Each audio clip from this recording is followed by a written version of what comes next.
Let's play a little game. Let's imagine you're Joe Q normie, and you need to run out for some groceries. You hop in the car and head to the store. What store do you go to? Why, Walmart, of course. And being an unwitting victim of the sugar conspiracy, what do you buy when you're there? Coke, naturally. And you can get jabbed at Walmart these days, right? Well, then you might as well make sure to get your 6th Moderna booster while you're there. And don't forget to fill up with gas on your way home. Is this creeping you out? Then why don't you shut yourself in your house and never go out shopping again? That'll show them. After all, you can always order everything you need from Amazon, can't you? Are you noticing a pattern here? Yes, in case you haven't heard, BlackRock Inc. is now officially everywhere. It owns everything. Sadly for us, however, the creepy corporate claws of the BlackRock beast aren't content simply to clutch onto a near plurality of the shares of every major corporation in the world. No. BlackRock is now digging its talons in even further and flexing its muscles, putting that inconceivable wealth and influence to use by completely reordering the economy, creating scamdemics, and shaping the course of civilization in the process. Let's face it, if you're not concerned about the power BlackRock wields over the world by this point, then you're not paying attention. But don't worry if all of this is news to you. Most people have no idea where this investment giant came from, how it clawed its way to the top of the Wall Street dogpile, or what it has planned for your future. Standing Emergency Fiscal Facilities, SEFFs, would be created to inject bank money directly into the commercial accounts of various public or private sector entities. These SEFFs would be overseen by the central bankers themselves, thus crossing the streams of the two monetary circuits in a way that had never been done before.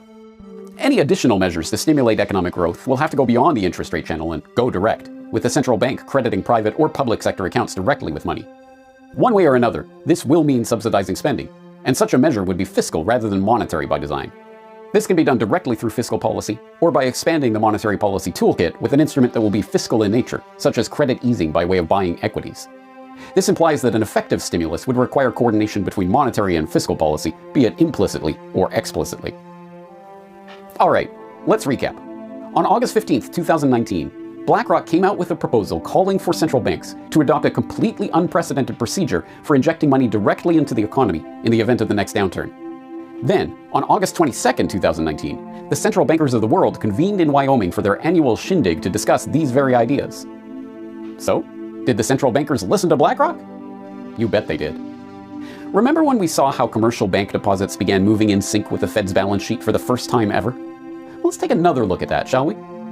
It wasn't the March 2020 bailouts where the correlation between the Fed balance sheet and commercial bank deposits, the telltale sign of a BlackRock-style going direct bailout, began.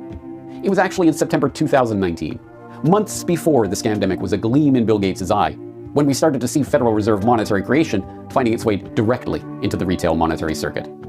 In other words, it was less than 1 month after BlackRock proposed this revolutionary new type of fiscal intervention that the central banks began implementing that very idea.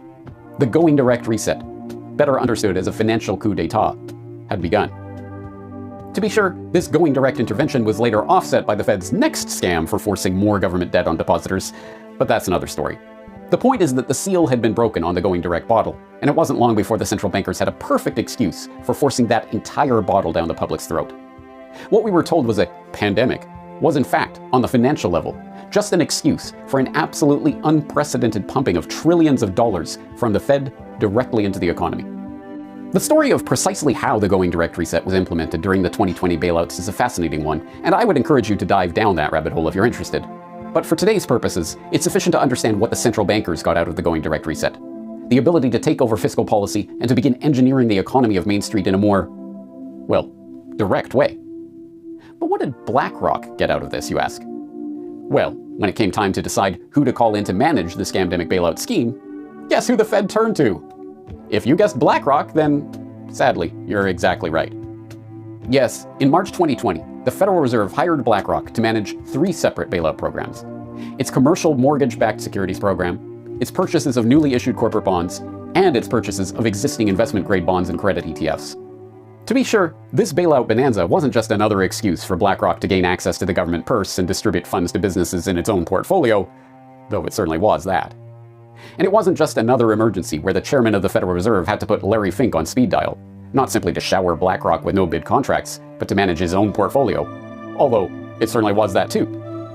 It was also a convenient excuse for BlackRock to bail out one of its own most valuable assets, iShares, the collection of exchange-traded funds, ETFs, that it acquired from Barclays for $13.5 billion in 2009, and that had ballooned to a $1.9 trillion juggernaut by 2020. As Pam and Russ Martins, who've been on the BlackRock beat at their Wall Street on Parade blog for years now, detailed in their article on the subject, BlackRock is bailing out its ETFs with Fed money and taxpayers eating losses. BlackRock is being allowed by the Fed to buy its own corporate bond ETFs as part of the Fed program to prop up the corporate bond market. According to a report in Institutional Investor on Monday, BlackRock, on behalf of the Fed, bought $1.58 billion in investment-grade and high-yield ETFs from May 12th to May 19th, with BlackRock's iShares funds representing 48% of the $1.307 billion market value at the end of that period, ETFGI said in a May 30th report. No bid contracts and buying up your own products? What could possibly be wrong with that? The numbers speak for themselves.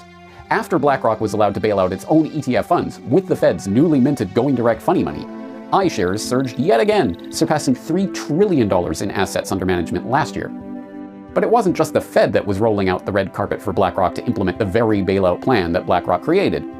Banksters from around the world were positively falling over themselves to get BlackRock to manage their market interventions. In April 2020, the Bank of Canada announced that it was hiring, who else?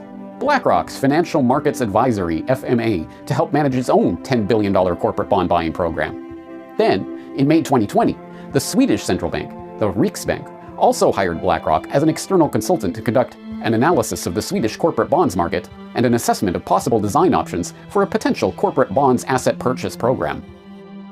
As we saw earlier, the global financial crisis had put BlackRock on the map, establishing the firm's dominance on the world stage and catapulting Larry Fink to the status of Wall Street royalty. With the 2020 going direct reset, however, BlackRock had truly conquered the world. It was now dictating central bank interventions and then acting in every conceivable role and in direct violation of conflict of interest rules, acting as consultant and advisor, as manager, as buyer, as seller, and as investor, with both the Fed and the very banks, corporations, pension funds, and other entities it was bailing out.